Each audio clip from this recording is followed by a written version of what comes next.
Magandang araw sa ating lahat. Bago natin pakinggan ang questions and answers, huwag kalimutan ang mag-like and share at sa hindi pa nakakapag-subscribe ay mag-subscribe na upang ma-notify kayo ng YouTube sa mga bagong uploads. Halina at atin nang pakinggan si Brother Eli Soriano. Sa itanong mo kay Soriano, Biblia ang sasagot.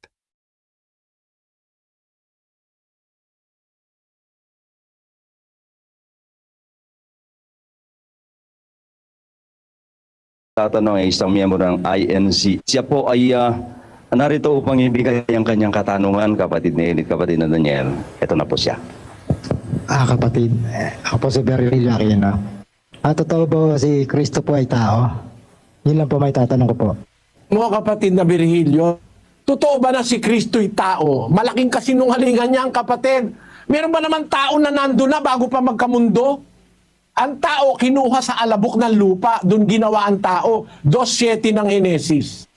At nilalang ng Panginoong Diyos ang tao sa alabok ng lupa at hiningahan ang kaniyang mga butas ng ilong ng hininga ng buhay at ang tao ay naging kaluluwang buhay.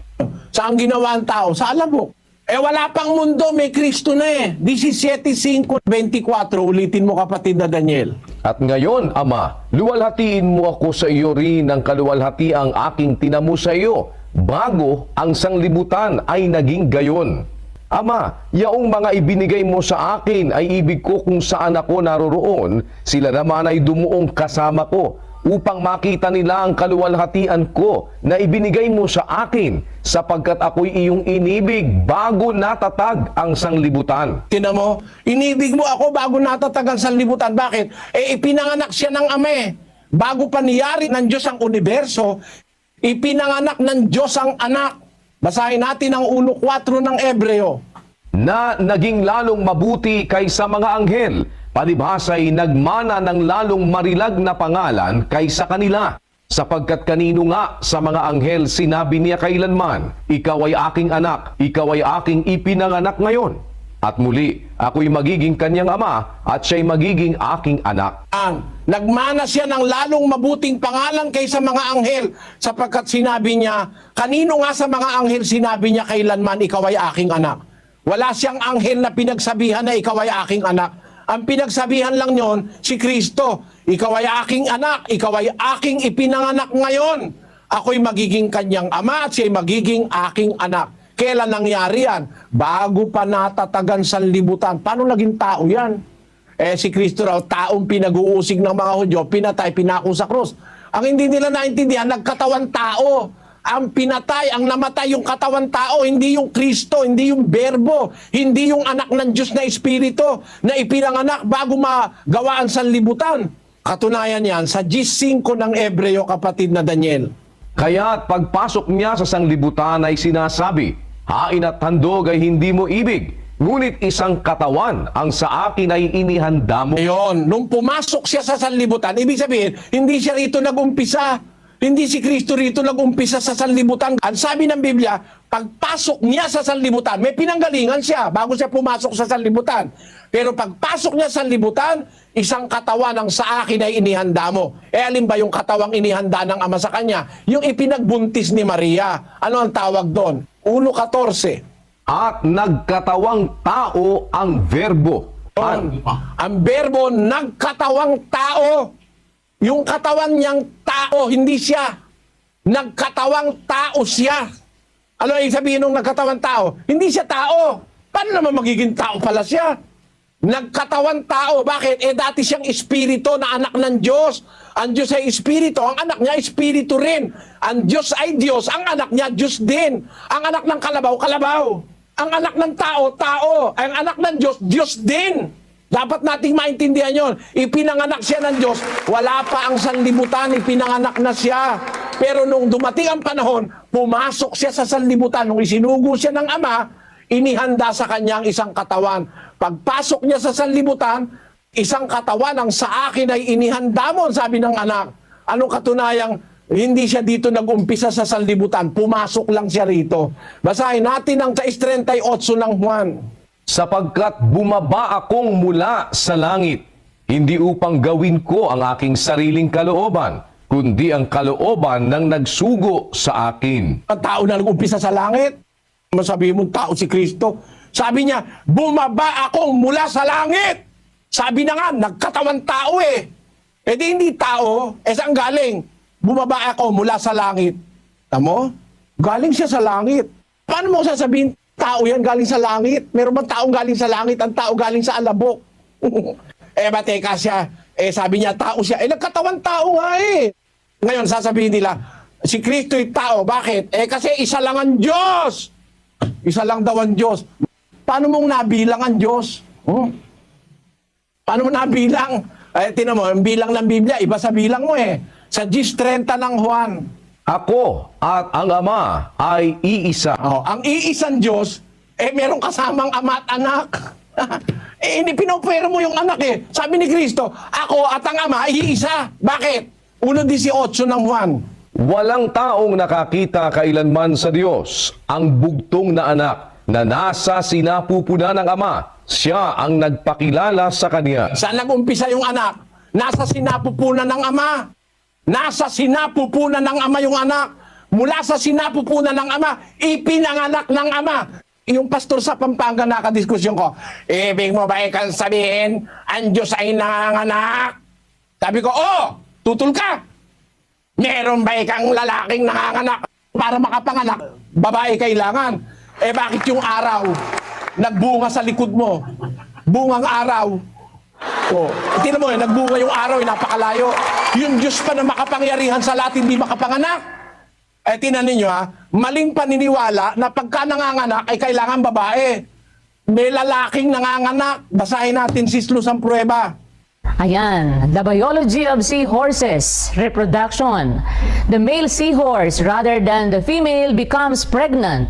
This unusual mode of reproduction is the most extreme form of male parental care yet discovered, although it arises from a general bias towards maternal care among fishes. Yun lang palang seahorse.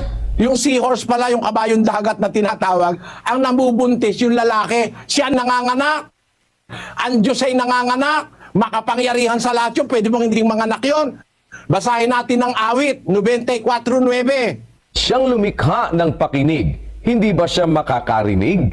Siyang lumikha ng mata, hindi ba siya makakakita? Kita mo, siyang lumikha ng pakinig, di ba pwedeng makarinig siya?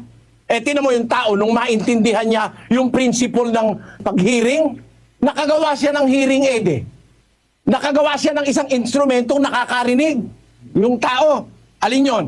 Yung tape recorder, naririnig ng tape recorder, itinetape niya yung sinasabi mo. Kung ang tao na nakakarinig, nakakagawa ng ibang bagay na nakakarinig. Kung ang tao na nakakakita, nakakagawa ng bagay na nakakakita. Nakakagawa ba? Nakakakita, camera eh. Nagawa ng tao, naintindihan niya kasi yung sense of sight eh. Alam niya yung principle of sight. Nakagawa ang tao ng camera, nakakakita. Kung ang tao nagagawa yung kakakita siya, makagawa siya ng nakakakita, di ba magagawa ng Diyos yun? Siya nga ang gumawa ng pakinig, hindi ba siya makakarinig? Siyang gumawa ng mata, hindi ba siya makakakita? Siyang gumawa ng paa, hindi ba siya makakalakad? Siyang gumawa ng bahay bata, hindi ba siya makakapanganak? Di ba? Nakapanganak ba ang Diyos? Basahin natin uli ang Hebreo 1:4. Na naging lalong mabuti kaysa mga anghel, palibhasa'y nagmana ng lalong marilag na pangalan kaysa kanila. Sapagkat kanino nga sa mga anghel sinabi niya kailanman, ikaw ay aking anak, ikaw ay aking ipinanganak ngayon. Sino nanganak kay Kristo? Ang Ama. Saan galing? Sa sinapupunan ng Ama. Kung yung pinanggalingan ni Diyos, yung nanggaling ano yun? Tao? Si Eva, saan galing? Sa tadyang ni Adan.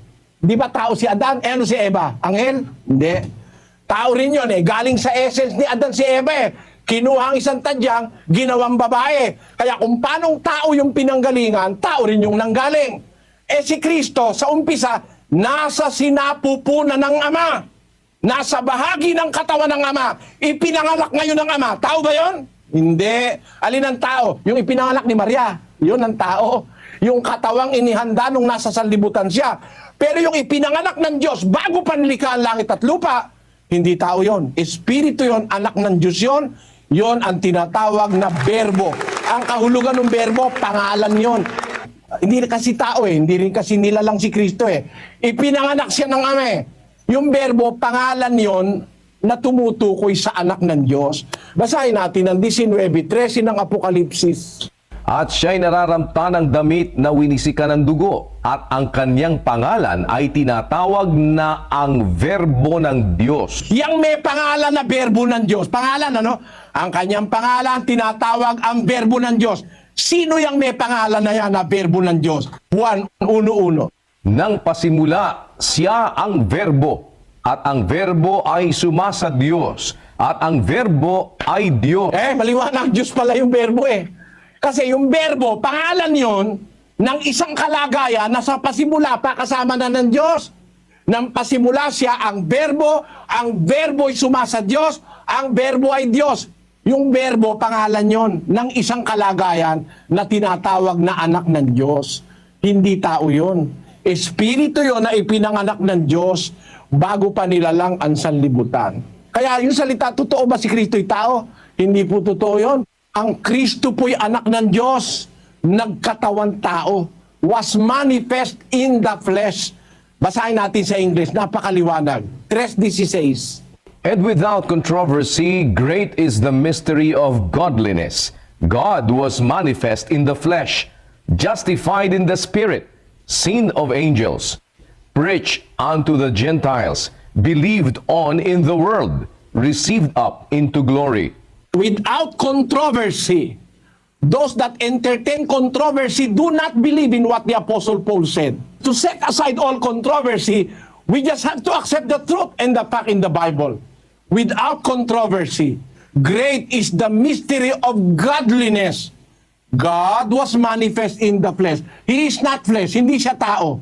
He is God, but was manifest in the flesh, justified in the spirit, seen of angels, preached unto the Gentiles, believed on in the world, received up into glory.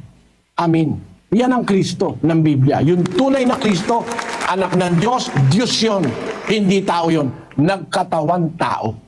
Yun. Kaya nagutom, tinuli, nauhaw. Alin ang nauhaw? Yung katawan tao. Pero sa loob ng katawan, nananahan yung buong kapuspusan ng pagka-Diyos. Basahin natin ang 2:9 ng Kolosas. Sapagkat sa kanya'y nananahan ang buong kapuspusan ng pagka-Diyos sa kahayagan ayon sa laman. In the manifestation in the flesh, sa kahayagan sa laman o sa katawang tao, nananahan yung buong kapuspusan ng pagka-Diyos. Para sabihin mong tao yan, madilim ang utak mo. Yan. Yan ang sagot ko dun sa kapatid na Virgilio. Magandang gabi sa iyo kapatid. Maraming salamat.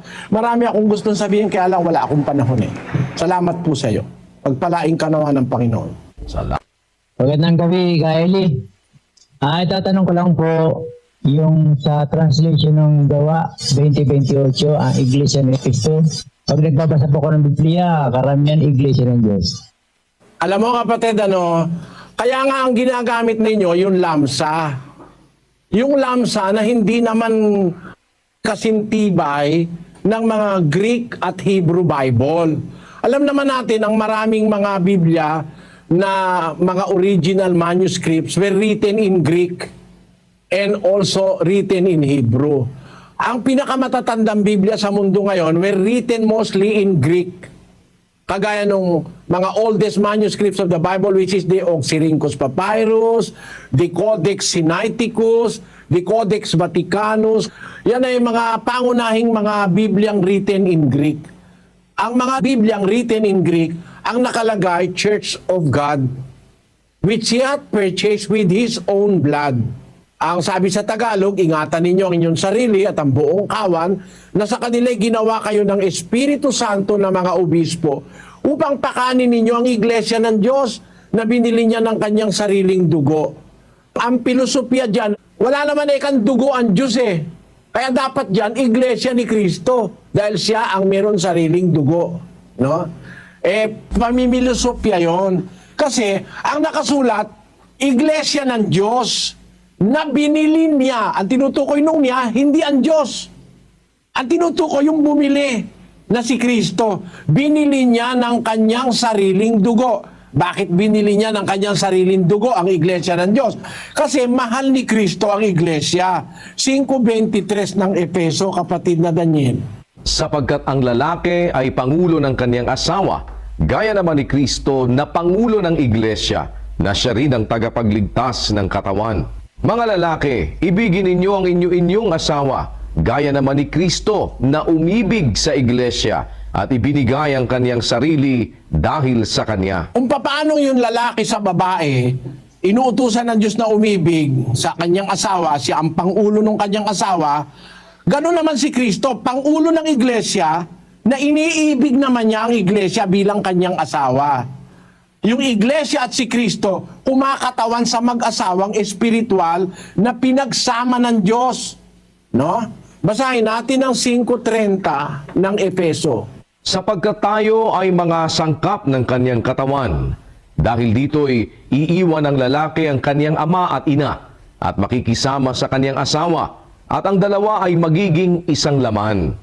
Ang hiwagang ito ay dakila, datapwat sinasalita ko ang tungkol kay Kristo at tungkol sa iglesia. Ayan, si Kristo at ang iglesia, parang lalaki at babaeng pinagsama ng Diyos. Ang tunay na kahulugan ng salitang iiwan ng lalaki ang kanyang ama't ina at makikisama sa kanyang asawa, ang dalawa ay magiging isang laman. Ang hiwagang ito'y dakila. Ang sinasalita ko'y ang tungkol kay Kristo at sa iglesia. Kaya ang magkaisang laman, si Kristo at ang iglesia, parang lalaki at babae pinagsama ng Diyos. Ayon sa hiwagang itinuturo ni Apostol Pablo. Ngayon, lalabas dito sa sinasabing itong hiwaga ni Apostol Pablo, hindi si Kristo ang may-ari ng iglesia. Bakit? Ang may-ari, yung nagtali kay Kristo at saka sa iglesia. Ang iglesia talaga sa Biblia, iglesia ng Diyos. Sino ika ang ulo? Si Kristo. Alin ang katawan? Ang iglesia. Kaya ika iglesia ni Kristo. Maling konklusyon. Bakit? Ang may-ari ba ng katawan yung ulo? Basahin natin sa Efeso 2:16. At upang papagkasunduin silang dalawa sa isang katawan sa Diyos. Pinagkasundo silang dalawa sa isang katawan sa Diyos. Ang Diyos ang may-ari ng katawan eh. Siya nga ang pumorma nun eh. Mula yung ulo, pati yung body, ang nagporma nun ang Diyos. Unang Korinto 12:28. At ang Diyos ay naglagay ng ilan sa iglesia. Una-unay mga apostol, ikalaway mga propeta, ikatloy mga guro, saka mga himala, saka mga kaloob na pagpapagaling, mga pagtulong, mga pamamahala, at iba't ibang mga wika. Yun, maliwanag. Ang bumuo ng katawan, kaya ang tawag ni Pablo, katawan sa Diyos, kasi ang bumuo ng katawan, ang Diyos. Pwede mo masabihin, katawan sa tao. Nakasalat sa Biblia, katawan sa Diyos eh. Ang may-ari ng katawan ng Diyos. Siya nga ang bumuo ng structure eh. Nilagyan niya ng ulo yung katawan at yun ang tinatawag ngayon na iglesia. Ang iglesia ay ang katawang may ulo. Hindi katawan lang, kundi ang tunay na iglesia sa Biblia, ang katawang may ulo. Ang ulo si Kristo, ang may-ari ay ang Diyos. Ang kabuuan ng katawan mula sa ulo hanggang sa paa ay ang Diyos ang may-ari. Kaya iglesia ng Diyos. Yun ang lohika ng Biblia. Yun ang konteksto ng buong Biblia, kapatid. Na ang may-ari ng lahat ng bagay ay ang Diyos. Basahin natin ang Hebreo 3:4. Sapagkat ang bawat bahay ay may nagtayo, datapwat ang nagtayo ng lahat ng mga bagay ay ang Diyos. Ang nagtayo ng lahat ng bagay, lalo na ang iglesia, ay ang Diyos. Nung sabihin ni Kristo, itatayo ko ang aking iglesia, kaninong salita yung itatayo ko aking iglesia? Basahin natin ang 12:49 ng Juan. Sapagkat ako'y hindi nagsasalita na mula sa aking sarili, kundi ang Ama na sa akin ay nagsugo, ay siyang nagbigay sa akin ng utos, kung ano ang dapat kong sabihin at kung ano ang dapat kong salitain. Ang ginagawa at sinasabi ni Kristong may kinalaman sa utos, ang Ama ang nagbigay nun. Salita ng Ama yon. Mula pa sa panahon ni Moises, yun na ang hula kay Kristo. Deuteronomio 18:18. Aking palilitawin sa kanila ang isang propeta sa gitna ng kanilang mga kapatid na gaya mo, at aking ilalagay ang aking mga salita sa bibig niya, at kanyang sasalitain sa kanila ang lahat ng aking iuutos sa kanya. Kita mo, lalagay ko, salita ko sa propeta na yon. Ang tinutukoy dyan si Kristo eh. Palilitawin ko isang propetang gaya mo, Moises, sa gitna ng iyong mga kapatid. Ilalagay ko aking salita sa bibig niya. Sino ang kinatuparan niyan? Gawa 3:22 at 20. Tunay na sinabi ni Moises, ang Panginoong Diyos ay magtitindig sa inyo ng isang propetang gaya ko mula sa gitna ng inyong mga kapatid. Siya ang inyong pakinggan sa lahat ng mga bagay na sa inyo'y sasalitain niya. At upang kaniyang suguin ang Kristo na itinalaga sa inyo na si Jesus. Ang propetang yon na tinutukoy ni Moises ay si Kristo Jesus. Lalagyan ng Diyos ng kanyang mga salita sa bibig niya. Kaya kung mapapansin mo, kapatid na proseso, no? Nung sabihin ni Kristo, sa ibabaw ng batong ito, itatayo ko ang aking iglesia, yung salita na yon, salita ng Ama yon. First person, sinasabi ko sa iyo.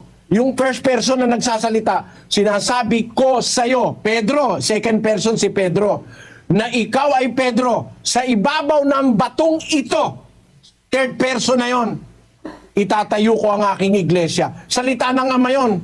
Bakit? Sa ibabaw ng batong ito. Kasi kung si Kristo nagsasalita nun, dapat sabi niya, isasabi ko sa iyo, ikaw ay Pedro, at sa ibabaw ng batong ako, itatayo ko aking iglesia. Sana ganon, ano? Hindi. Ang nagsasalita bilang first person, ang Ama. Sinasabi ko sa iyo na ikaw ay Pedro, sa ibabaw ng batong ito, third person, second person si Pedro, itatayo ko ang aking iglesia. Ang tawag ng mga apostol, iglesia ng Diyos eh. Yung sinasabi sa Roma 16:16, hindi naman opisyal na pangalan yun eh. Hindi opisyal na pangalan yun. Plural nga yun eh. Wala naman sa English na Church of Christ eh. Nakalagay, Churches of Christ, mga iglesia ni Kristo. 16:16, basahin natin ang Roma, kapatid na Daniel. Mangagbatian kayo ng banal na halik. Binabati kayo ng lahat ng mga iglesia ni Kristo. Ayon, lahat ng mga iglesia ni Kristo. Hindi naman pangalan na opisyal yun dahil plural eh. Lahat ng mga iglesia ni Kristo. Asan ba yung mga iglesia ni Kristo na bumabati sa Roma? Basahin natin sa Galacia 1:22. At hindi pa ako nakikilala sa mukha ng mga iglesia ng Judea na pawang kay Kristo. Doon, ang mga iglesia sa Judea, yun ang pawang kay Kristo. Iglesia sa Judea. Alin ba yung iglesia na nasa Judea? Ano? Na pawang kay Kristo. At ano ang pangalan nun? Basahin natin ang 8:1 ng Gawa. At si Saulo ay sumang-ayon sa kanyang pagkamatay, at ng araw na yaoy nangyari ang isang malaking pag-uusig laban sa iglesia na nasa Jerusalem. At silang lahat ay nagsipangalat sa lahat ng mga dako ng Judea at Samaria, maliban na sa mga apostol. Kung pag-uusig na nangyari sa Jerusalem, nangalat ngayon yung mga alagad, napunta sa Judea, napunta sa Samaria. Ayon, maliban na lang sa mga apostol. Ano ba yung iglesyang nangalat? Napunta sa iba-ibang lugar. Ang iglesia ng Diyos, hindi iglesia ni Kristo. Bakit? Iglesia ng Diyos sa Corinto. Iglesia ng Diyos sa Thessalonica. Iglesia ng Diyos sa Judea. Pero yan, pawang kay Kristo. Ibig sabihin, nasa ilalim ng administrasyon ni Kristo. Kasi si Kristo ang ulo ng iglesia. Pero para sabihin mo, ang may-ari ng iglesia, si Kristo mismo, hindi. Ang may-ari ng iglesia, yung Diyos na nagporma ng iglesia. At siya rin ang nagtayo. Nung sabihin ni Kristo, tatayo ko aking iglesia, salita ng Ama yun, lumalabas lang sa bibig ni Kristo. Kaya nang isulat ng ebanghilistang si San Lucas, yung salita ni Pablo, ingatan ninyo ang inyong sarili at ang buong kawan na sa kanila'y ginawa kayo ng Espiritu Santo ng mga obispo upang pakanin ninyo ang iglesia ng Diyos. Bakit iglesia ng Diyos? Ang Diyos talaga may-ari nun eh.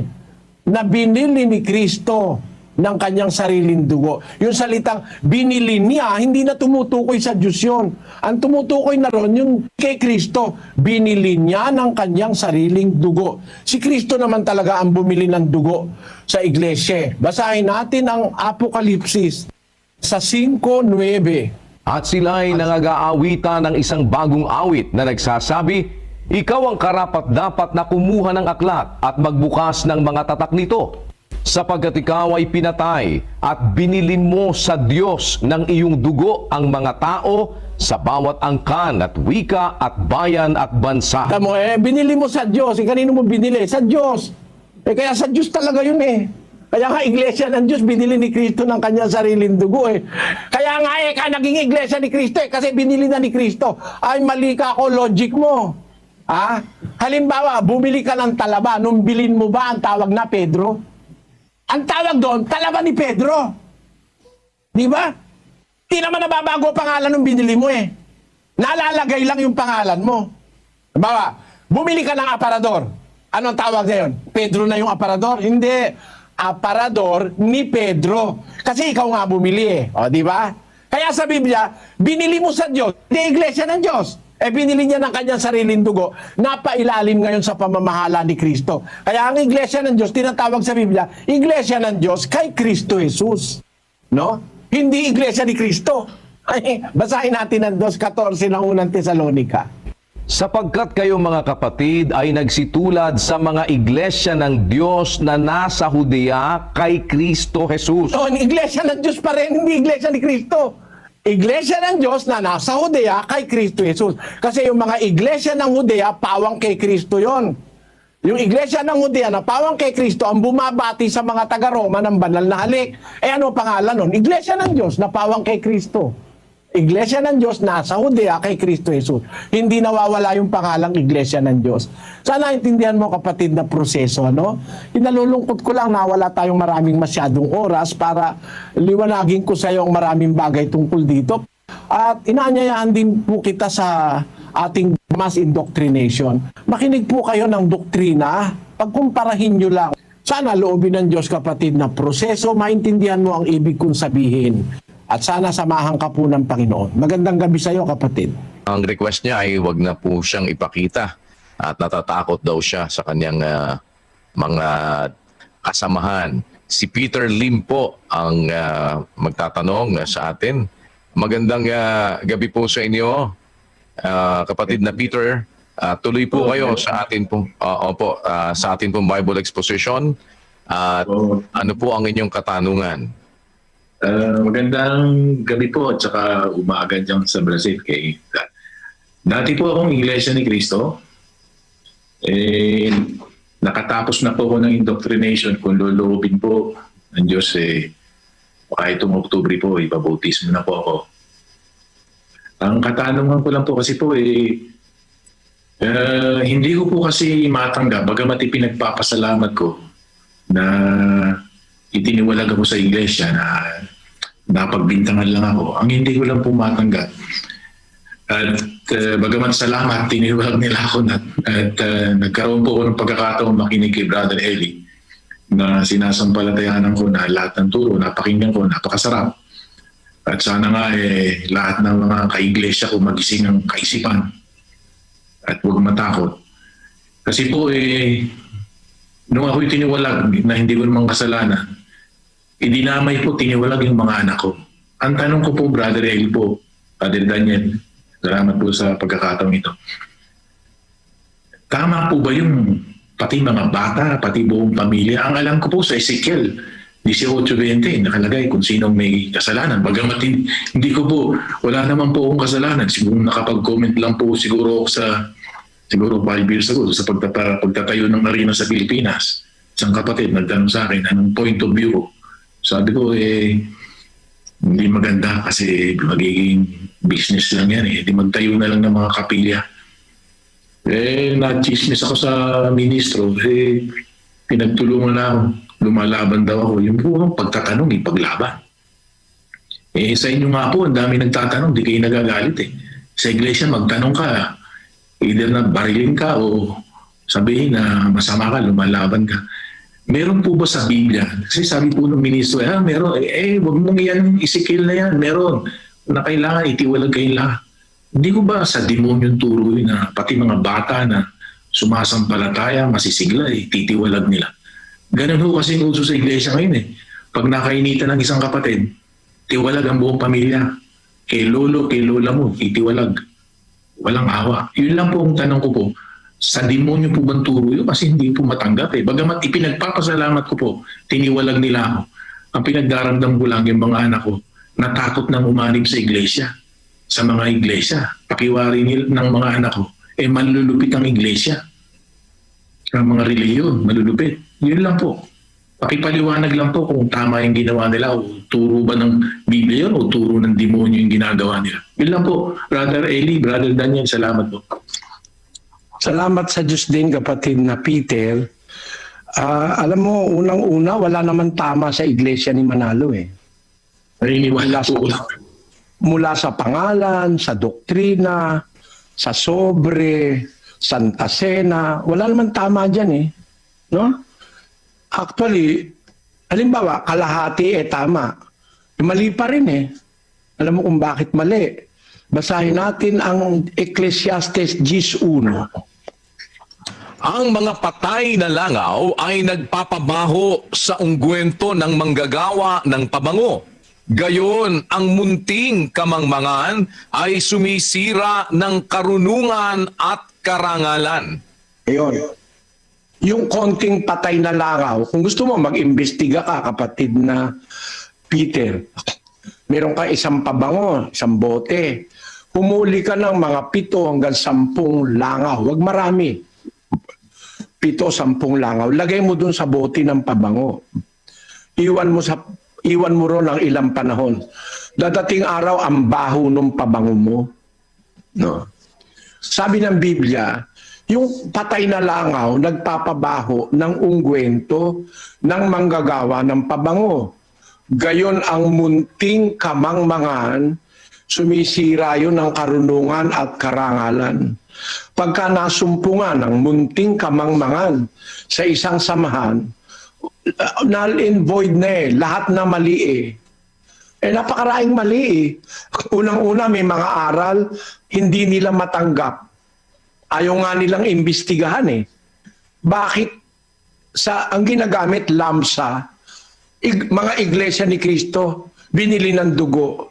Maling salin yun Ang nasa mga original kasing salin o original language na manuscript, ang nakalagay, Ecclesian to Theo. Iglesia ng Diyos. Hindi iglesia ni Kristo. Ecclesian to Theo sa Greek. Ang aklat ng gawa isinulat sa Greek. No? Kasi ang nagsulat si Lucas na Griego. Ang sinulatan si Teofilo, Grego rin. Ikaw, ano iisipin mo? Ang Grego nagsulat, ang sinulatan Grego, pinadala sa isang Grego. Isusulat ba yan sa Aramaiko para gamitin mo ngayon kay Lamsa? Ang layo sa katotohanan. Ang talagang nasa Biblia, Ecclesian to Theo, Iglesia ng Diyos. No? Sa 20:28 ng gawa. Pero hindi nila matatanggap yan kasi mapapatunayan nilang mali sila Mga duwag yan. Duwag humarap sa katotohanan na dapat kung matapang ka, tanggapin mo mali talaga kayo. Mali ang iglesia nyo. Mali ang interpretasyon nyo. Doon lang sa 1:18 ng gawa o ng Juan, bugtong na Diyos, begotten God, monogenes theos. Yun ang nasa Bibliang Grego. Yung salitang monogenes theos o bugtong na Diyos, ibig sabihin nun, Diyos na ipinanganak, na ang nanganak ay ang Ama. Tinuturo ba nila ito sa inyo? Na bago pa likhain ng sanlibutan, ipinanganak na ng Ama ang kanyang anak? Tinuro ba sa inyo yan? Hindi tinuturo sa iglesia ni Manalo yan Isang tema na napakalayo na ituro. Kasi bago nilikha ang mundo, ipinanganak na ng Ama ang anak sa kalagayang espiritu. Kasi espiritu yung Diyos Ama, 4:24 ng Juan, nang manganak siya, ipinanganak niya espiritu rin. Kinukumpirma yan ni Kristo sa 3:6 ng Juan, ang ipinanganak ng laman, laman nga. Ang ipinanganak ng espiritu, espiritu nga. Ang Diyos ay espiritu, nanganak. Espiritu rin ang pinanganak, hindi tao. Kaya ang tawag dun sa ipinanganak, monogenes theos. No? Hindi nila tinuturo yan Ngayon, nagtanong ka, Masama bang magtanong? 2:11 ng Hagay. Pakinggan niyo mga kapatid. Ganito ang sabi ng Panginoon ng mga hukbo, mangagtanong kayo ngayon sa mga saserdote ng tungkol sa kautusan. Ang pag-uusap tungkol sa kautusan, magtatanong ka sa mga ngaral, sa saserdote. Nung una sa Israel, hindi saserdote ang tawag. Sa unang Samuel 1:1. Nang una sa Israel, pagka ang isang lalaki ay mag-uusisa sa Diyos, ay ganito ang sinasabi, halika at tayo'y pumaroon sa tagakita. Sapagkat yaon nga ang tinatawag na propeta ngayon ay tinatawag ng una na tagakita. Utos yan magtanong. At pagka mag-uusisa ka sa Diyos, pupunta tayo sa tagakita. Ang tawag nung una, tagakita. Ang tawag sa panahong Israel, propeta. Pwede talagang kalayaan ng tao. Pag mag-uusisa ka, meron ka hindi maintindihan, mag-uusisa ka. Pupunta ka sa tagakita o sa propeta o sa saserdote. Ngayon, ang tanong, nabalita, naggagawa ng napakalaking Philippine Arena para sikat, para nasa Guinness Book. Tanong, kailangan ba? Hindi. Bakit hindi kailangan? Anong gagawin mo ron? Kagaya ngayon, nagrereklamo ang mga miyembro na pipigang masyado sa Abuloy dahil para sa maintenance. Ang may sabi niyan, hindi ako. Ang may sabi niyan, si Eduardo o si Angel Manalo. Pwede ba natin itong pakita? Baka putulin na naman tayo, no? Puputulin ba tayo pag pinakita ito? Minsan pinuputol tayo sa YouTube at saka sa Facebook Ito sabi ni ni Angel Manalo. At sapagkat nauubos ng abuli ng iglesia sa kung ano-anong mga proyekto na hindi naman kailangan. Nauubos ng pondo. Ano po yun? Sino po yung nag-stay ng pondo po ng iglesia? At saan nilulustay po? Yung sinasabi niyo po. Sino po yung sinasabi po yung naglulustay? Saan po siya ginagastos, nilulustay? Meron po tayo kasing mga construction na mga hindi naman dapat sanang naipagawa. Kaya tuloy nahihirapan yung iba na kung paano babayaran yung mga maintenance cost nun. Ang Philippine Arena po ba yung tinutukoy po ninyo? Isa na ang Philippine Arena sa pinagtataka ko kung bakit nabuo Dahil nga sa ang aming laging priority na ipinagagawa ay ang mga malalaking kapilya po. Alam niyo naman ho yun bakit ngayon napunta ang focus po natin doon, sana man lang kung hindi nauubos ang pondo para po sa paggawa ng mga kapilya. Isa raw sa mga isyu na pinanggagalingan ng katiwalian ay ang multi-billion peso na Philippine Arena sa Bulacan. Sa mga darating na araw, maglalabas daw sila ng mga ebidensya. Napakalaki na ho ng maintenance cost po noon. Nahihirapan na po yung mga kapatid, kakaabuloy. Yan. It is but legal kasi hindi napakalayo sa kanila nang kumu-question Kapatid na mismo sa laman ng namamahala. Ibig sabihin, something is going on. Ngayon, nagtanong ka, kapatid. Pag nagtanong, titiwalag. At ang masama, ititiwalag pati buong pamilya. Napakatindi. Alam mo, sa Biblia, kapatid, meron akong nakita buong pamilya. Hindi titiwalag. Buong pamilya, kinaaawaan para maligtas. No? Sa ikalawang Timoteo 1:16, ganito nakasulat. Pagkalooban nawa ng Umpisahan natin sa 1:15. Maglagay ito. Ito'y nalalaman mo na nagsihiwalay sa akin ang lahat ng nanga sa Asya. Nasa mga yaon ay si Fihelio at si Hermogenes. Pagkalooban nawa ng Panginoon ng habag ang sangbahayan ni Onesiforo, sapagkat madalas niya akong pinaginhawa at hindi ikinahiya ang aking tanikala. Kundi nang siya'y nasa Roma ay hinanap niya ako ng buong sikap at ako'y nasumpungan niya. pagkalooban nawa siya ng Panginoon na masumpungan niya ang kahabagan ng Panginoon sa araw na yaon. At totoong alam mo kung gaano karaming mga bagay ang ipinaglingkod niya sa Efeso. Ayon, pinagsasaalang-alang ni Pablo itong sambahayan ni Onesiforo. Marami kasing humiwalay sa Asya, nadaya ng mga destino ron. Sabi niya kay Timoteo, nalalaman mo, nagsihiwalay sa akin ang mga nasa Asya, yung 7 iglesia sa Asya. Nasa mga yaon, kasama si Fihelio at si Hermogenes. Yung mga yan, nilabanan yan si Pablo. Pero ang sabi ng Diyos, ang sabi ni Pablo, sana pagkalooban ng Panginoon ng habag, ang sambahayan ni Onesiforo, kasama sa nahiwalay si Onesiforo, nadaya ng mga manggagawa. Sana pagkalooban ng Diyos ng awa ang kanyang sambahayan. Dinamay ni Pablo, nakaawaan-awa ng Diyos, pati sambahayan ni Onesiforo, sapagkat madalas niya akong pinagiginhawa sa aking mga tanikala. Nung nasa Roma ako, hinanap niya ako, nasumpungan niya ako. Pagkatapos sabi ng Apostol Pablo, pagkalooban nawa siya ng Panginoon na masumpungan niya ang kahabagan ng Panginoon sa araw na yaon. No? Sa araw ng paghuhukom, sana kaawaan siya ng Diyos. Kasi napakalaming ipinaglingkod ni Onesiforo kay Pablo. Idinamay niyang ipinakiusap pati sambahayan ni Onesiforo. Si Onesiforo lang naman ang naghanap sa kanya sa Roma. At siya lang ang laging tumutulong. Pero pati sambahayan niya, idinamay niya nang maawaing si Pablo, na idinamay niyang sana'y patawarin din at kahabagan din ng Diyos sa araw ng paghuhukom.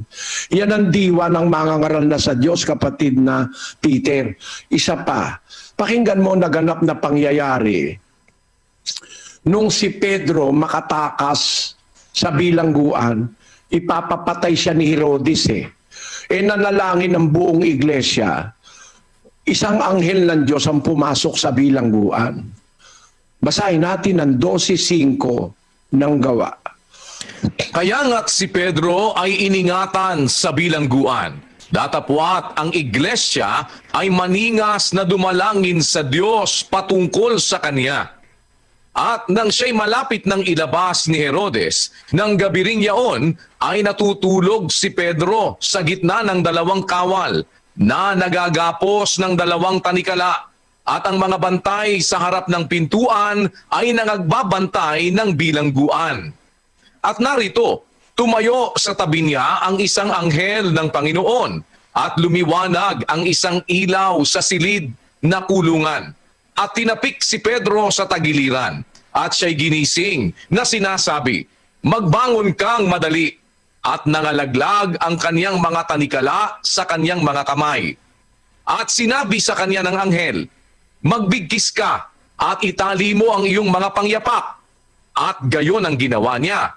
At sinabi niya sa kanya, isuot mo sa iyo ang damit mo at sumunod ka sa akin. At siya'y lumabas at sumunod, at hindi niya nalalaman kung tunay ang ginawa ng anghel, kundi ang isip niya ay nakakita siya ng isang pangitain. At nang kanilang maraanan na ang una at ang pangalawang bantay, ay nagsirating sila sa pintuang bakal na patungo sa bayan, na kusang nabuksan sa kanila, at sila'y nagsilabas at nangagpatuloy sa isang lansangan, at pagdakay humiwalay sa kanya ang anghel. At nang si Pedro ay pagsaulian ng isip, ay kanyang sinabi, ngayoy nalalaman kong sa katotohanan ay sinugo ng Panginoon ang kanyang anghel at iniligtas ako sa kamay ni Herodes at sa buong pag-asa ng bayan ng mga Hudyo. At nang siya'y makapagnilay na, ay naparoon siya sa bahay ni Maria na ina ni Juan, na may pamagat na Marcos, na kinaroroonan ng maraming nangagkakatipon at nagsisipanalangin. At nang siya'y tumuktok sa pintuang daan, ay lumabas upang sumagot ang isang dalagang nagngangalang Rode. At nang makilala niya ang tinig ni Pedro, sa tuwa'y hindi niya binuksan ang pintuan, kundi nagtakbo sa loob. Ipinagbigay alam na nakatayo si Pedro sa harap ng pintuan. at kanilang sinabi sa kanya, nauulol ka, datapwat buong tiwala niyang pinatunayan na gayon nga, at kanilang sinabi na yaoy kanyang anghel. Datapwat na natili si Pedro ng pagtuktok, at nang kanilang buksan ay nakita nila siya at sila'y nangamangha. Datapwat siya nang mahudyatan sila ng kaniyang kamay na sila'y tumahimik, ay isinaysay sa kanila kung paanong inilabas siya ng Panginoon sa bilangguan. At sinabi niya, ipagbigay alam ninyo ang mga bagay na ito kay Santiago at sa mga kapatid. At siya'y umalis at napasa ibang dako. Nang mga uumaga na ay hindi kakaunti ang kaguluhang nangyari sa mga kawal tungkol sa kung anong nangyari kay Pedro. At nang siya'y maipahanap na ni Herodes at hindi siya nasumpungan, ay siniyasat niya ang mga bantay at ipinag-utos na sila'y patayin. At siya'y buhat sa Judea, ay lumusong sa Cesarea at doon tumira. At galit na galit nga si Herodes sa mga taga-Tiro at taga-Sidon. At sila'y Ito istorya ni Pedro na ipapapatay siya ni Herodes, kinulong siya, tiniligtas siya ng anghel nakatakas siya no? Nangyari ito dahil sa pag-uusig sa iglesia ng mga Romano, ng mga Hudyo, at saka pati na si Herodes kasama sila. Pangyayari ito kay San Pedro. May isang collateral na pangyayari na nandoon sa isang talata, nangyari ito naman kay Pablo. Sa 16:25 na natin umpisahan. Datapwat ng maghahating gabi na si Pablo at si Silas ay nagsipanalangin at nagsiawit ng mga himno sa Diyos, at sila'y pinakikinggan ng mga bilanggo. At kaginsa-ginsay nagkaroon ng isang malakas na lindol. Ano pat nangagsiuga ang mga patibayan ng bahay bilangguan. At pagdakay nangabuksan ang lahat ng mga pinto at nangakalas ang mga gapos ng bawat isa. At ang tagapamahala palibhas ay nagising sa pagkakatulog, at nang makitang bukas ang mga pinto ng bilangguan ay binunot ang kanyang tabak at magpapakamatay sana sa pag-aakalang nangakatakas na ang mga bilanggo.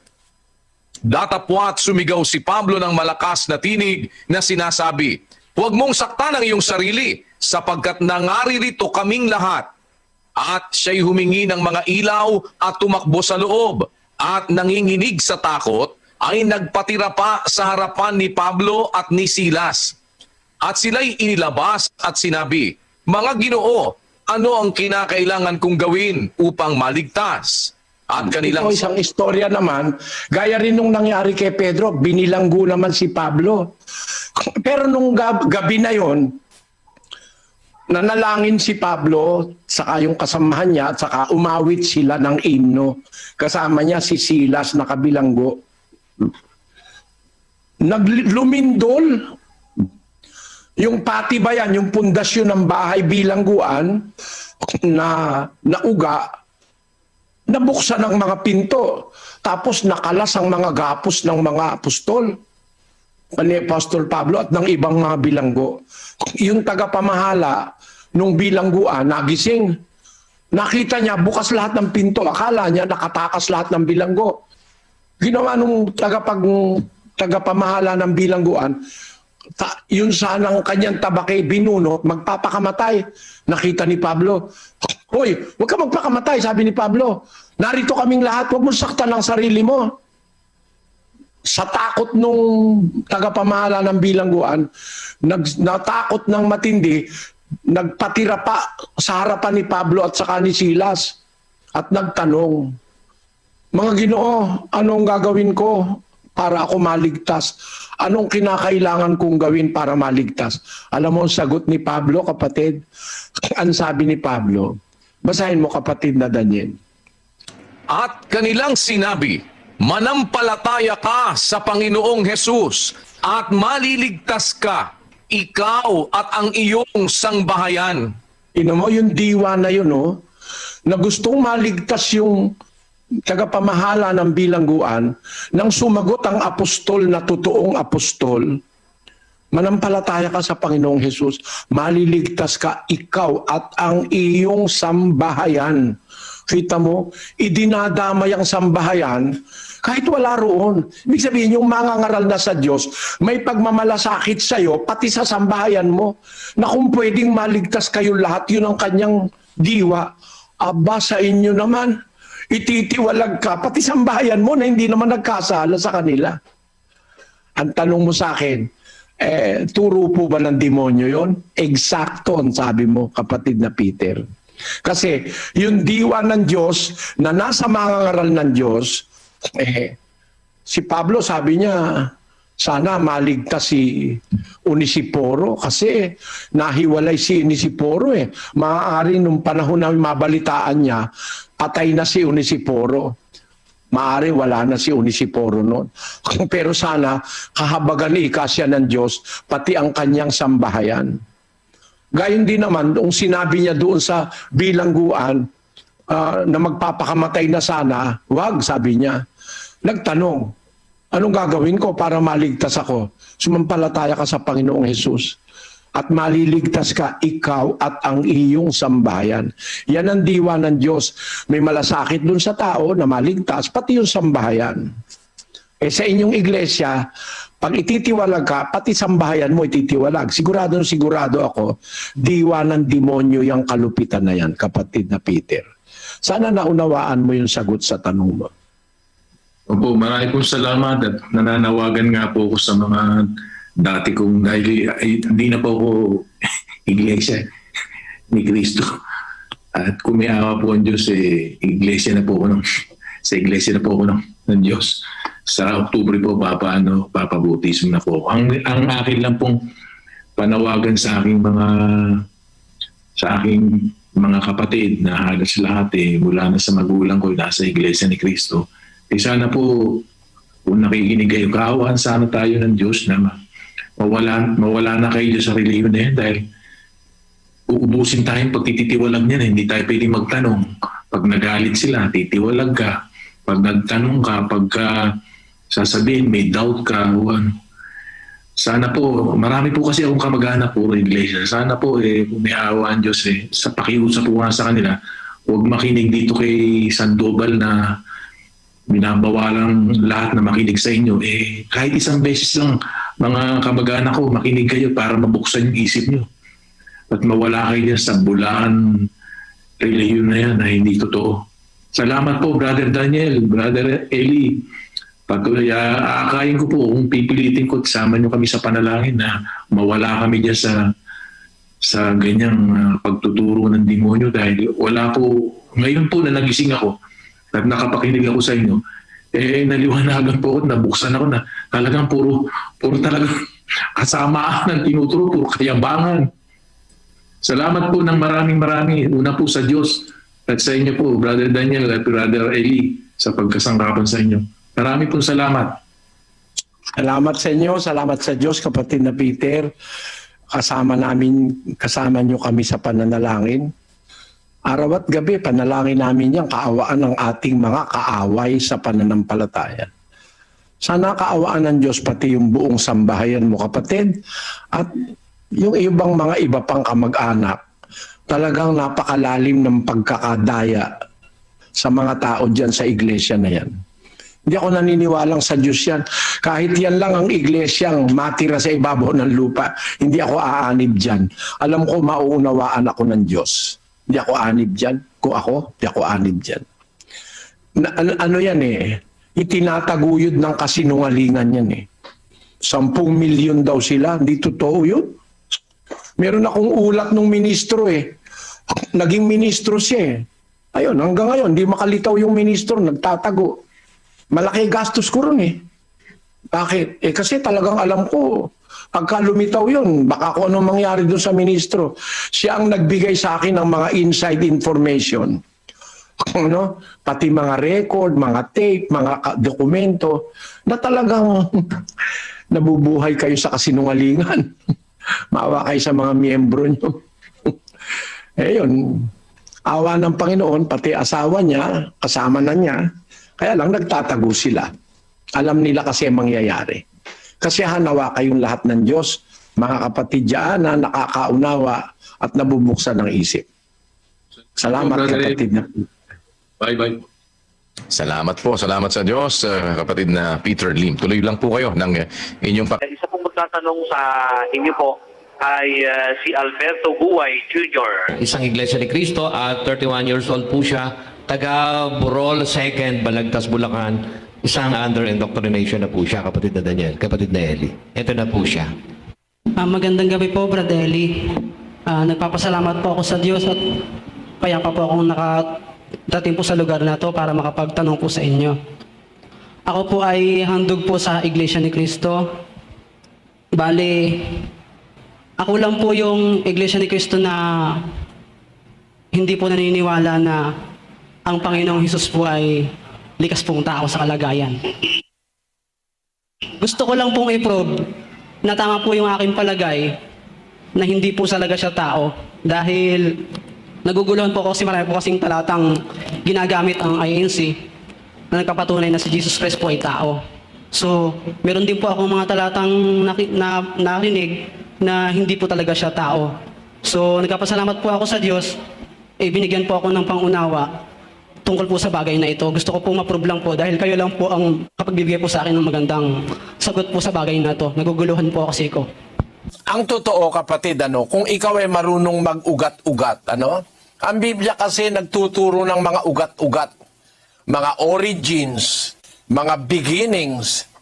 Ang Biblia ganun Kung babasahin mo Henesis 1:1, kapatid na Daniel, Nang pasimula ay nilikha ng Diyos ang langit at ang lupa. tamo, ginagawan tayo ng Diyos ng awareness sa mga tinatawag na pasimula. Nang pasimula, nilikha niya langit. Tapos ang lupa. Tama naman yon. Kahit sa siyensya, the universe is older than the earth. Sabi ng mga siyentipiko, ang universo is more or less 13.7 billion years old. And tanong mo, si Kristo ba'y tao o Diyos? Kaya tayo napunta, binibigay ko sa iyo ideya na ang Biblia nagtuturo ng mga umpisa. Ngayon, si Kristo, tao ba? Kung tao siya, dapat manggaling siya kay Eva at saka kay Adan, no? Tao ba siya sa katutubo ng kanyang kalagayan? Yung katutubong kalagayan, Basahin natin ang 8 ng Juan sa versikulo 56. Nagalak ang inyong amang si Abraham na makita ang aking araw, at nakita niya at natuwa. Sinabi nga sa kanya ng mga Hudyo, wala ka pang 50 taon at nakita mo si Abraham? Sinabi sa kanila ni Jesus, katotohanan, katotohanan sinasabi ko sa inyo, bago ipinanganak si Abraham, ay ako nga. Yon. Wala pa pala si Abraham. Ang sabi ng mga Hudyo, wala ka pa 50 taon? Kasi kung ang pag-uusapan yung kanyang katawan, yung katawan ni Kristo, 30 taon lang siya mahigit nung siya ay mangaral Basahin natin ang Lucas, Kapitulo 3, versikulo 23. At si Jesus din, nang magpasimula siyang magturo ay may gulang na 30 taon na anak ayon sa sinasapantaha ni Jose, ni Eli. Yon. Nang magpasimulang magturo ang Panginoong Jesus, 30 taon siya. Kaya nung mag-encounter sila ng mga kaaway niyang mga Hudyo, sabi niya, nagalak ang inyong amang si Abraham nang makita ang aking araw. Nagalak siya't natuwa. Sabi ng mga Hudyo, wala ka pa 50 taon, nakita mo si Abraham? Sinabi sa kanila ni Jesus, katotohanang sinasabi ko sa inyo, bago ipinanganak si Abraham, ay ako nga. Yung salitang ay ako nga, sa English, basahin natin ang kahulugan ng ay ako nga. Sa translation ng New Living Bible, basahin natin kapatid na Daniel. Jesus answered, the truth is, I existed before Abraham was even born. I existed before Abraham was born. Bago pinanganak si Abraham, nag-i-exist na ako. Bakit? Ba't niya sinabing nag-i-exist na siya bago pa ipinanganak si Abraham? Kasinungalingan ba yon? O exaggeration ba yon? 17:24 ng Juan. Ama, yaong mga ibinigay mo sa akin ay ibig ko kung saan ako naroroon, sila naman ay dumuong kasama ko, upang makita nila ang kaluwalhatian ko na ibinigay mo sa akin, sapagkat ako'y iyong inibig bago natatag ang sanglibutan. Hindi naman pala siya umiral lamang nung bago si Abraham eh. Umiral na pala siya bago natatag ang sanlibutan. Paano mo sasabihin tao yan? Ang unang tao si Adan, ang pangalawa si Eva.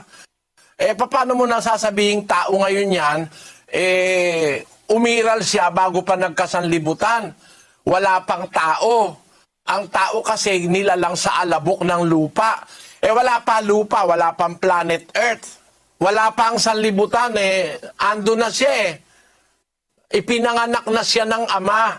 Kaya kay Kristo, nung nagsasalita siya, nasa lupa siya, may dalawang being, may dalawang kalagayan dun sa kanyang kalagayang nasa lupa. Ang isa doon, yung laman, yung katawan, pinanganak ni Maria yon, wala pang 50 taon yon. Pero sa loob ng katawan, nandun yung Kristo na anak ng Diyos, yung Berbo, na ipinanganak ng Diyos bago pa nilalang ang sanlibutan o bago pa nagkaroon ng mundo na pinanggalingan ng tao. Ayun. Yun ang dapat mong maintindihan doon. Dalawa ang nakalagay sa harap ng mga Hudyo. Isang katawan na wala pang 50 taon at isa namang espiritu na nasa loob ng katawan na yon ang anak talaga ng Diyos. Di ba si Kristo tinatawag anak ng Diyos, ano? Bakit? 2:7 ng awit. Pakinggan mo. Aking sasaysayin ang tungkol sa pasya. Sinabi ng Panginoon sa akin, ikaw ay aking anak. Sa araw na ito ay ipinanganak kita. Nanganak pala ang Diyos. At meron sinasabi, sa araw na ito ipinanganak kita. Kailan ba siya ipinanganak ng Diyos?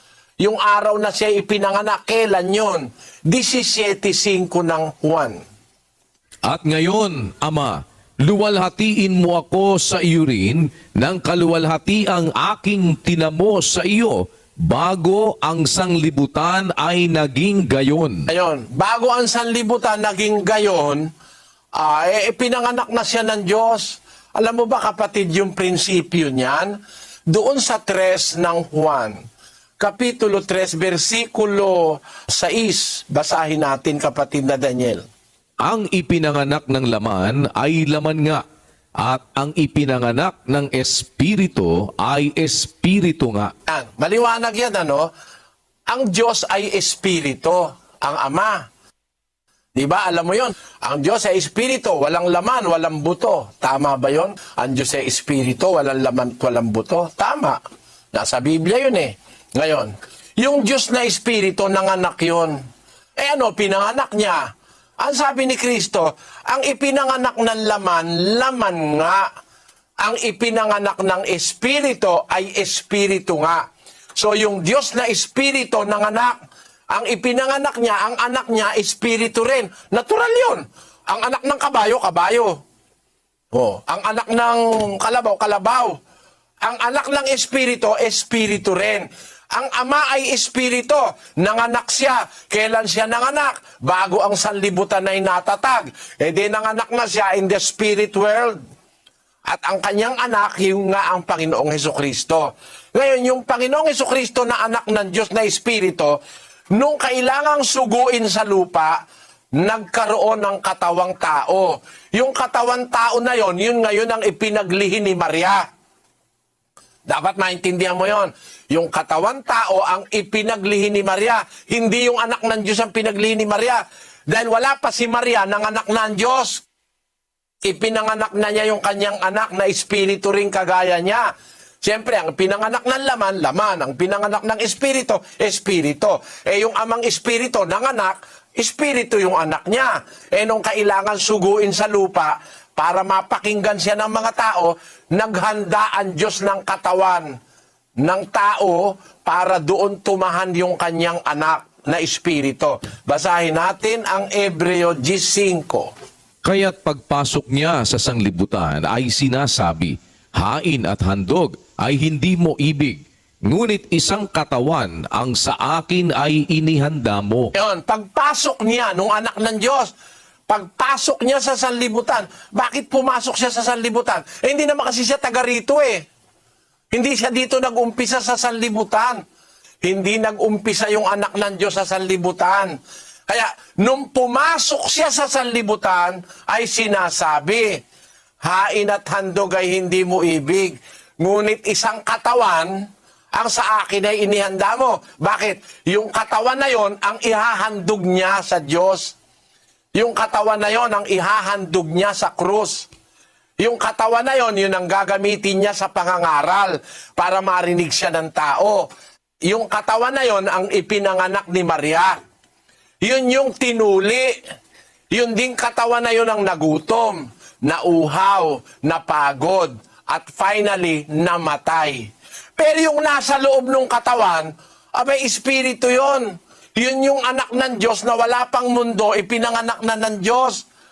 Dapat mong maintindihan, kapatid, ano? Kaya pagkakausap ng mga Hudyo si Kristo, hindi nila maintindihan dahil dalawang bagay ang nasa kanya na hindi nila naintindihan. Eto tayong mga tao, meron din tayong dalawa eh.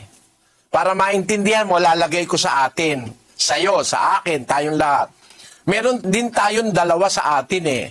Sabi ni Pablo, 2 Korinto 4:16, pakinggan mo. Kaya nga, hindi kami nanghihimagod, bagamat ang aming pagkataong labas ay pahina. Ngunit ang aming pagkataong loob ay nababago sa araw-araw. Ayun, meron tayong pagkataong labas, meron namang pagkataong loob, no? Yung pagkataong labas, pahina ng pahina, sabi ni Pablo, tumatanda. Pero yung pagkataong loob, lalo pang lumalakas, nagbabago araw-araw. Tayong mga tao nga, meron tayong dalawang kasyangaan eh. Meron tayong dalawang kalagayan eh. Nasa loob at saka nasa labas. Di ba kapatid, ano, kung naintindihan mo ang ibig kong sabihin, meron tayong espiritu at meron tayong laman. Yung laman, yun yung pagkataon labas. Yung espiritu, yun yung nasa loob. Ano ibig kong sabihin sa'yo? Ang hindi alam ng mga Hudyo, pagkausap nila si Kristo, dalawa ang nagsasalita. Dalawa. Para maintindihan mo lang, ano, kapatid, medyo malalim na ito eh. Sabi ng Biblia, nang pumasok siya sa sanlibutan. Hindi mo ba papansinin yon? Pagpasok niya sa sanlibutan, bakit papasok siya? Hindi siya dito nag-umpisa eh. Saan ba siya galing? Basahin natin kung saan galing ang Panginoong Hesukristo. Sa 13:3 ay ganito nakasulat. Si Jesus, sa pagkatalastas na ibinigay na ng Ama ang lahat ng mga bagay sa kaniyang mga kamay, at siya'y nanggaling sa Diyos, at sa Diyos din paroroon. Nanggaling pala siya sa Diyos. Asan ba ang Diyos? Hindi ba nasa langit? O basahin natin sa 6:38. Sapagkat bumaba akong mula sa langit, hindi upang gawin ko ang aking sariling kalooban, kundi ang kalooban ng nagsugo sa akin. Sabi niya, bumaba akong mula sa langit. Meron ba taong nag-umpisa sa langit? At ba't naman niya sasabihin bumaba siyang mula sa langit, kung galing lang siya sa tiyan ni Maria? May galing sa tiyan ni Maria, meron namang galing sa langit. Paano nagkita? Basahin uli natin ang 10:5 ng Hebreo. Kaya't pagpasok niya sa sanglibutan ay sinasabi, hain at handog ay hindi mo ibig, ngunit isang katawan ang sa akin ay inihanda mo. Pagpasok niya sa sanlibutan, ano nang pumasok sa sanlibutan? Di yung galing sa langit, nung makapasok na, isang katawan ang inihanda mo sa akin. Di yung katawan dito nagumpisa sa lupa, Alin yung katawan? Yung ipinanganak ni Maria. Kaya dalawang entity yun eh. Isang galing sa langit at isa namang nag-umpisa sa lupa sa tiyan ni Maria. Yun ngayon ang bumuo nung tinatawag na Jesucristo. Na tinatawag kung minsan anak ng Diyos, kung minsan tinatawag namang anak ng tao. Bakit? Dalawa kasi yung daladala niya eh. Yung isang galing sa langit at yung isang nag-umpisa sa lupa. Yan ang hindi naintindihan ng mga Hudyo. Eto, sabi mga Hudyo, wala ka pa 50 taon, nakita mo na si Abraham? Hindi nila maintindihan. Bakit? Talaga naman kasing wala pa 50 taon yung katawan pinanganak ni Maria, 30 lang, mahigit eh. Ang sabi ni Kristo, bago pinanganak si Abraham, ako nga, ibig sabihin, sa kanya, mayroong kasyangaan, may entity na wala pa si Abraham, na umiiral na. At yun yung anak ng Diyos na ipinanganak niyang espiritu. Naintindihan mo, kapatid na Alberto? Opo. Meron pa po sana akong isang tanong pa, Brother Eli. Kung ganun po, dalawa po ba talaga yung Diyos o isa lang po talaga? Kapatid, ganito. Si Eva galing kay Adan. Tama? Tama ba? Opo. Kaya, ang bilang ng Biblia sa dalawa, isa lang. Kasi galing din naman si Eva kay Adan eh. Although dalawa sila physically, pero isa sila spiritually kasi galing si Eva kay Adan eh. 19:4. At siya'y sumagot at sinabi, hindi ba ganinyo nabasa na ang lumalang sa kanila buhat sa pasimula ay sila'y nilalang niya na lalaki at babae? At sinabi, dahil dito'y iiwan ng lalaki ang kaniyang ama at ina at makikisama sa kaniyang asawa at ang dalawa ay magiging isang laman. Kaya nga, hindi na sila dalawa, kundi isang laman. Ang pinapagsama nga ng Diyos ay huwag papaghiwalayin ng tao.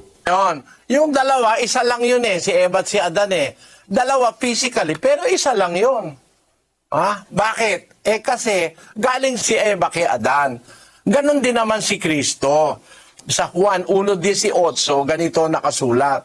Walang taong nakakita kailanman sa Diyos. Ang bugtong na anak na nasa sinapupunan ng Ama, siya ang nagpakilala sa Kanya. Ang bugtong na anak, nang umpisa, nasa sinapupunan ng Ama, in the bosom of the Father. Pero dumating yung panahon na yung anak na nasa sinapupunan niya, ipinanganak niya. Kaya galing din sa kanya yung anak eh. Bahagi ng kanyang kalagayan yon. Nasa sinapupunan ng Ama yon. Kaya hindi ka dapat na patangay sa katangahan na nagbibilang, ang binibilang ay ang Diyos.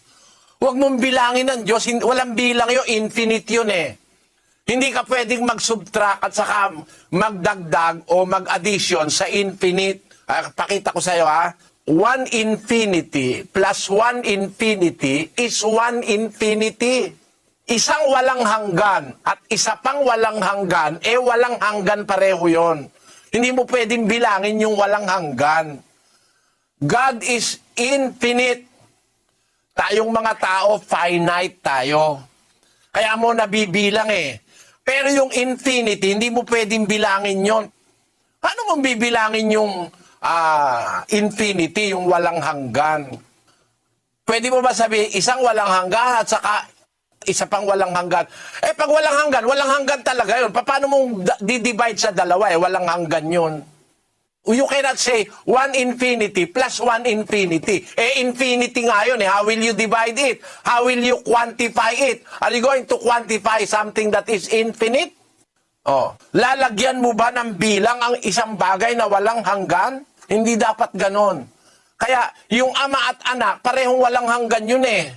Ba't mo pagbubukurin pareho nga silang walang hanggan? Hindi pwedeng pagbukurin yung parehong walang hanggan.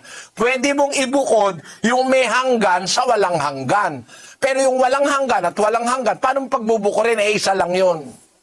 Ganon ang ibig ko sabihin. And sabi ka ng Biblia, isang Diyos. Tanggapin ko, sabi ng Biblia, isang Diyos. Ano naman ang sabi ni Kristo? 10:30 ng Juan. Ako at ang Ama ay iisa. Wala palang nalalabag naman Kahit na bilangin mo Ako at ang Ama ay iisa. Walang nalalabag. Sabi mo, iisa lang ang Diyos. Iisa pa rin naman kahit silang dalawa, isa pa rin sila eh. Bakit isa? Yung Ama, kapareho ng anak sa pagka-espiritu. Yung anak, kapareho ng Ama sa pag-iisip. Yung anak ay kapareho ng Ama sa prinsipyo, sa pag-ibig, sa pagmamahal, sa pagmamalasakit. Magkapareho sila eh. Kaya iisa lang sila. Parang halimbawa, ang mga Kristiyano, pagka tayong lahat magkakadiwa, ano ang tawag sa atin ng Biblia? 3:28 ng Galacia. Walang magiging Hudyo o Griego man, walang magiging alipin o malaya man, walang magiging lalaki o babae man, sapagkat kayong lahat ay iisa kay Kristo Jesus. Makilala ka nila, iisang Diyos na tunay. Ilan ka? Iisa. Lahat ng Kristiyano, iisa rin eh. Hindi isa, iisa. May emphasis, iisa. Kasi pag isa lang, hindi masyadong emphatic yun eh. Pero pag sinabing, iisa, only one, lahat ng Kristiyano, pati ikaw, pati ako, tayong lahat eh. Pagka tinanggap mo si Kristo, iisa lang tayo eh. O magbibilang ka pa ba ngayon? Sasabihin ba kay San Pablo, mali ka. Kasi ako at saka si Brother Eli, dalawa kami. Sabi ng Biblia, iisa tayo eh. Di ba? Sana maintindihan mo ang bilang ng Biblia, kapatid. Maraming salamat sa panonood at suporta sa aking channel.